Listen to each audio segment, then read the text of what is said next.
तर ही आहे आता आपली नेक्स्ट 4 नंबरची लॉजिकल कनेक्टिव्हिटीज. कंडिशनल किंवा तिला दुसरा शब्द आहे इम्प्लिफिकेशन. ठीक आहे ना, अशी ही लॉजिकल कनेक्टिव्हिटीज आहे. मी आधी ही कन्सेप्ट रीड करतो जी बुकमध्ये तुम्हाला दिलेली आहे ती, आणि नंतर माझ्या ओन लँग्वेजमध्ये तुम्हाला ही कन्सेप्ट समजून सांगतो. बघा केअरफुली लक्ष द्या. स्टेटमेंट आधी रीड करतो. 2 simple statements may be combine by using the phrases if then to form a compound statement. अशा पद्धतीने हे कंडिशनल किंवा इम्प्लिफिकेशनचं ही थोडक्यात डेफिनेशन आहे. ठीक आहे ना. याचा मिनिंग काय होतो की 2 सिम्पल स्टेटमेंट जर ह्या इफ देने जर कंबाईन होत असतील, ठीक आहे, तर त्या स्टेटमेंटला आपण कंडिशनल स्टेटमेंट किंवा इम्प्लिफिकेशन स्टेटमेंट म्हणणार आहोत. ठीक आहे. जसं कंजक्शनमध्ये अँड हा वर्ड होता, डिसजंक्शनमध्ये ऑर हा वर्ड होता, आणि निगेशनमध्ये नॉट हा वर्ड होता, तसं कंडिशनल किंवा इम्प्लिफिकेशनच्या स्टेटमेंटमध्ये कोणता वर्ड असणार आहे? इफ देन हा वर्ड असणार आहे. ठीक आहे. तर बघा आता या कंडिशनल स्टेटमेंटचं किंवा इम्प्लिफिकेशन स्टेटमेंटचं एक्झाम्पल बघू. साईन कशा पद्धतीने आहे इम्प्लिफिकेशन किंवा कंडिशनल स्टेटमेंटचं? तर बघा, let p and q be the 2 simple statement. अशी इन जनरल आपण बघतोय पी आणि क्यू असे 2 सिम्पल स्टेटमेंट आहेत generally. Then the compound statement म्हणजे हे कंडिशनल स्टेटमेंटमध्ये आपण कसं लिहिणार आहोत?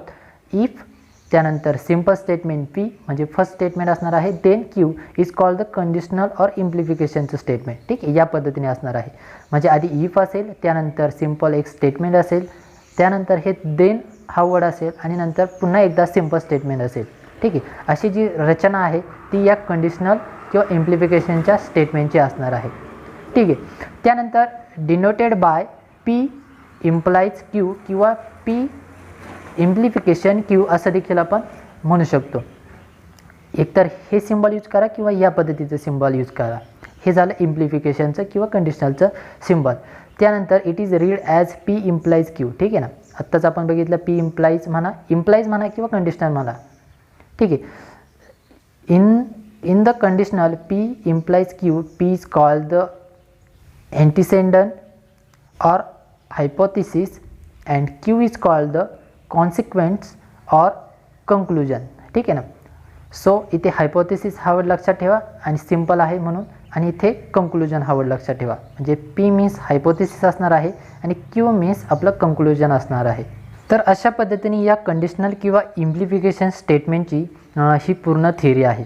बघा, मी पुन्हा एकदा एक्सप्लेन करतो आणि त्यानंतर आपण या कंडिशनल स्टेटमेंटचं किंवा इम्प्लिफिकेशन स्टेटमेंटची ट्रूथ व्हॅल्यू कशा पद्धतीने फाइंड करू शकतो ती कन्सेप्ट आपण बघूया. ठीक आहे ना, एका सिम्पल ट्रिकने. तर बघा, आधी मी हे जे आत्ताच एक्सप्लेन केलं ते पुन्हा एकदा व्यवस्थित एक्सप्लेन करतो आणि मग नंतर आपण ट्रूथ व्हॅल्यूज बघूया. सो कंडिशनल किंवा इम्प्लिफिकेशनचं स्टेटमेंट कशा पद्धतीने फाइंड करायचं किंवा कशा पद्धतीने ओळखायचं? तर वाक्यामध्ये सेंटेन्समध्ये कशाची रचना असली पाहिजे? इफ देनची जर रचना असेल, बरोबर, इफ देनची जर रचना असेल तर ते स्टेटमेंट हे कंडिशनल किंवा इम्प्लिफिकेशनचं स्टेटमेंट असणार आहे. ठीक आहे.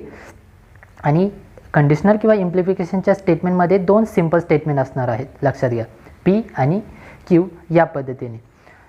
ठीक आहे. आणि कंडिशनल किंवा इम्प्लिफिकेशनचं स्टेटमेंट आपण सिम्बॉलिकली या पद्धतीने डिनोट करणार आहोत.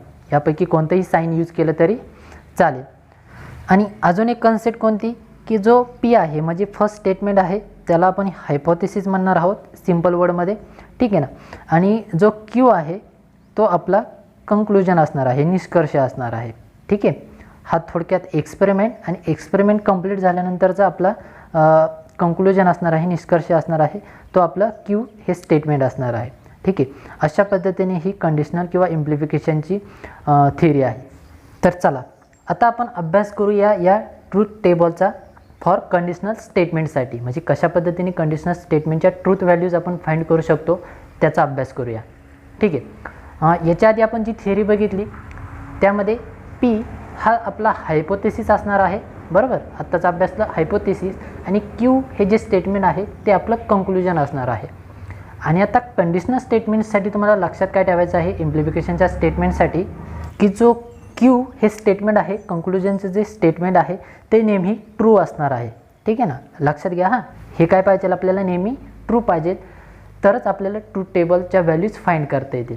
म्हणजे कशा पद्धतीने बघा, तर अशा पद्धतीने आपला हा ट्रूथ टेबल आहे. बघा आता कशा पद्धतीने कंक्लुजनचं स्टेटमेंट हे आपलं नेहमी ट्रू पाहिजे, ते कशा पद्धतीने अप्लाय करायचं. ट्रिक आहे ही. कंक्लुजनचं जे सिम्पल स्टेटमेंट आहे, म्हणजे जे क्यू स्टेटमेंट आहे, निष्कर्ष आहे, तो आपला नेहमी ट्रू पाहिजे. अदरवाईज आपलं जे फायनल सोल्युशन आहे ट्रूथ टेबलमधली ट्रूथ व्हॅल्यूज इम्प्लिकेशनच्या स्टेटमेंटसाठी ती फॉल्स असणार आहे. बघा कशा पद्धतीने. सपोज मी तुम्हाला एक एक्झाम्पल थ्रू समजून सांगतो. सपोज एक्झाम्पल कन्सिडर करूया की तुम्हाला आता 12वीची एक्झाम पास करायची आहे किंवा चांगल्या मार्काने एक्झाममध्ये चांगले पर्सेंटेज पाडायचे आहेत. ठीक आहे ना. एक्झाममध्ये चांगले पर्सेंटेज किंवा मार्क्स येण्यासाठी भरपूर क्रायटेरिया आहे आणि पास होण्याची क्रायटेरिया देखील तुम्हाला माहीत आहे. बरोबर. म्हणजे कॉपी करून किंवा चांगल्या मार्गाने घेऊया. चला, सेल्फ स्टडी करून तुम्ही पास होऊ शकता. बरोबर. त्यानंतर इतरांचं पाहून तुम्ही 12th एक्झाम पास होऊ शकता किंवा पर्सनली कॉपी करून तुम्ही पास होऊ शकता. बरोबर. भरपूर पर्याय असतील आणखीन देखील. असो, बट टार्गेट काय आहे तुमचं की 12वीची एक्झाम चांगल्या मार्काने पास होणे किंवा बेसिकली पास होणे. तर जी ही पास होण्याची जी कंडिशन आहे किंवा जे स्टेटमेंट आहे ते आपलं नेहमी कसं असणार आहे, ट्रू असणार आहे. म्हणजे कंक्लुजन आहे ते आपलं काय आहे, कंक्लुजन म्हणजे प्रयोग काय केला आपण की 12वीमध्ये आपण बसलेलो आहे आणि निष्कर्ष आपल्याला काय काढायचं आहे की 12वीच्या एक्झाममध्ये आपल्याला चांगले मार्क्स पाडायचे आहेत किंवा पास व्हायचं आहे. बरोबर. म्हणजे कंडिशनच्या स्टेटमेंटमध्ये काय बघितलं की पी हे स्टेटमेंट हायपोथेसिस असतं, क्यू हे कंक्लुजन असतं आणि कंक्लुजनची ट्रिक काय सांगितली मी की जे कंक्लुजनचं स्टेटमेंट असतं ते ऑलवेज ट्रू असायला पाहिजे. बरोबर. मग बघा, मी जे तुम्हाला एक्झाम्पल एक्सप्लेन केलं 12वीच्या एक्झामसाठीचं, ते बघा. जे 12वीच्या एक्झामसाठीचे जे काही रूट्स आहेत, जे तुम्हाला काही रस्ते सापडले कॉपी करण्यासाठी किंवा सेल्फ स्टडीसाठी, ते सगळे स्टेटमेंट आपले ह्या पी कॉलममध्ये येते. म्हणजे ह्या थोडक्यात ह्या फर्स्ट कॉलममध्ये आपले सगळे रस्ते असणार आहेत. कॉपी करून, सेल्फ स्टडी करून, इतरांचं बघून, या पद्धतीने. हे झालं आपलं पी स्टेटमेंट थोडक्यात. आणि सर्वांचं लक्ष कुठे असणार आहे की 12वीची एक्झाम पास होणे, म्हणजे ते इथे असणार आहे. हे आपलं क्यू स्टेटमेंट. बघा आता आपण डायरेक्टली टेबलच्या थ्रू समजून घेऊया. ठीक आहे. एक्झाम्पल थोड्या वेळ बाजूला ठेवूया. बघा टेबलमध्ये बघा, सपोज पी हे फर्स्ट स्टेटमेंट आहे, क्यू हे सेकंड स्टेटमेंट आहे आणि आपल्याला कंडिशनल स्टेटमेंट फाइंड करायचं आहे. म्हणजे ट्रूथ व्हॅल्यू फाइंड करायची आहे त्या स्टेटमेंटची. सपोज फर्स्ट जे स्टेटमेंट आहे ते ट्रू आहे. बरोबर. आणि त्यानंतर क्यू हे स्टेटमेंट देखील ट्रू आहे. इथे बघा, फर्स्ट व्हॅल्यू ट्रू आहे, पी स्टेटमेंटची ट्रू, क्यू स्टेटमेंटची देखील ट्रू आहे. म्हणजे होल स्टेटमेंटची जी ट्रूथ व्हॅल्यू आहे ती कंडिशनल स्टेटमेंटमध्ये ट्रू असणार आहे. बघा कशा पद्धतीने मी एक्झाम्पल थ्रू समजून सांगतो. आत्ता जे एक्झाम्पल बघितलं त्या पद्धतीने. इथे तुम्ही 12वीसाठी अभ्यास केला. ठीक आहे ना. सेल्फ स्टडी केला, मेहनत केली, इथे अभ्यास केला या फर्स्ट स्टेटमेंटमध्ये आणि कंक्लुजन निष्कर्षामध्ये काय भेटलं की तुम्ही पास झाला. म्हणजे इथे तुम्ही 12वीची एक्झाम पास झाला म्हणून इथे व्हॅल्यू ट्रू.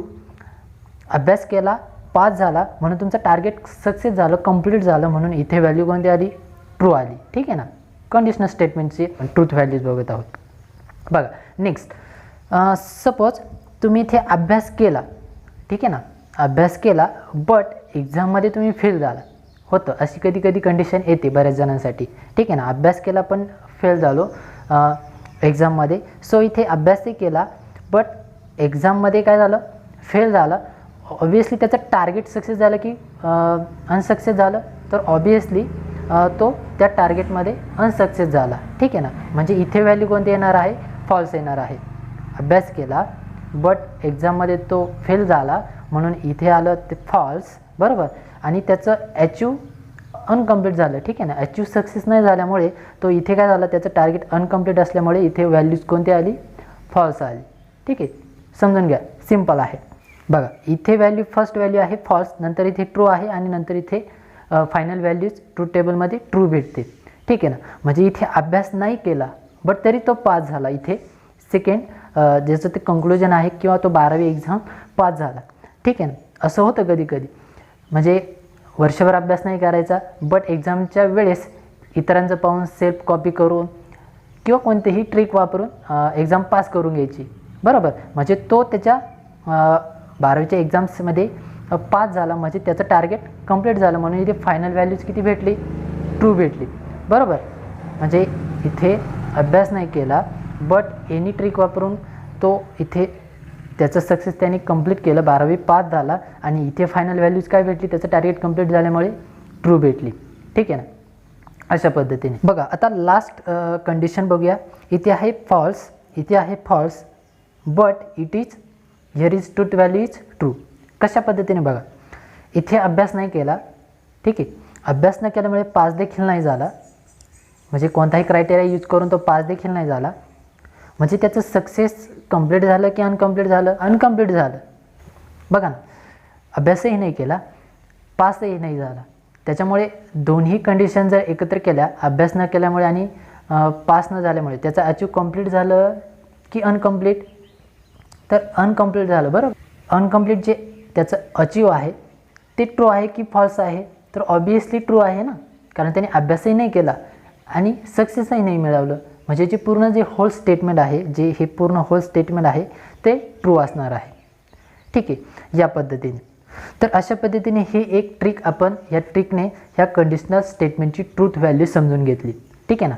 लक्षात काय ठेवायचं आहे की जे क्यू स्टेटमेंट आहे किंवा जे कंक्लुजन आहे ते आपलं नेहमी ट्रू पाहिजे. ठीक आहे ना. हीच ट्रिक आहे बेसिकली. जरी बघा पुन्हा एकदा, दोन स्टेटमेंट आहेत, त्यामध्ये फर्स्ट जर दोन्ही जर ट्रू असतील तर व्हॅल्यूज ट्रू भेटणार आहे ट्रूथ टेबलमध्ये.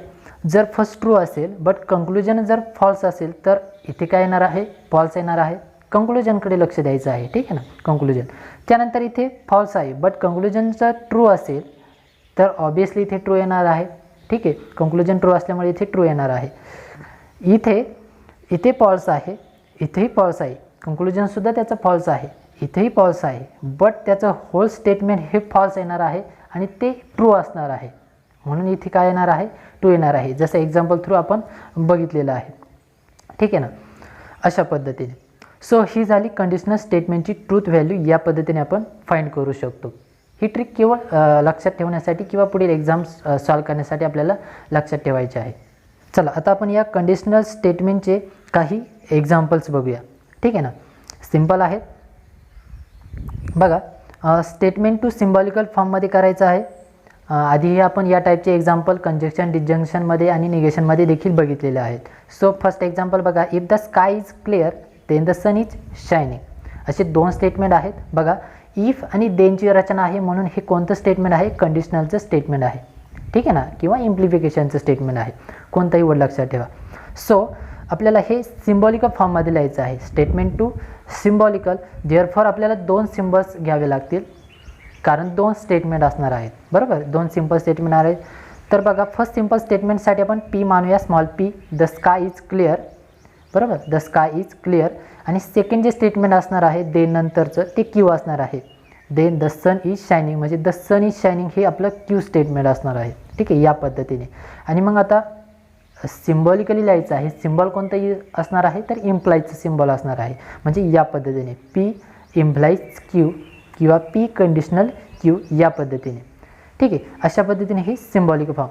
याच्या ऑपोजिट देखील असू शकतं, म्हणजे सिम्बॉलिकल फॉर्म तुम्हाला गिवन असेल आणि त्यावरून तुम्हाला सेंटेन्स तयार करायचं असेल. अशा पद्धतीचे हे एक्झाम्पल्स आहेत.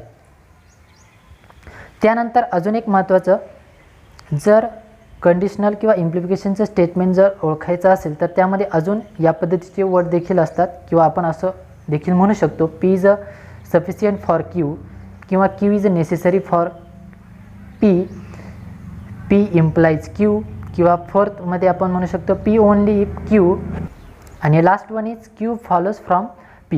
म्हणजे जसं आपण इथे म्हणत होतो पी इम्प्लाइज क्यू, त्याच पद्धतीने आपण अदर लँग्वेजमध्ये या पद्धतीने म्हणू शकतो. ठीक आहे ना.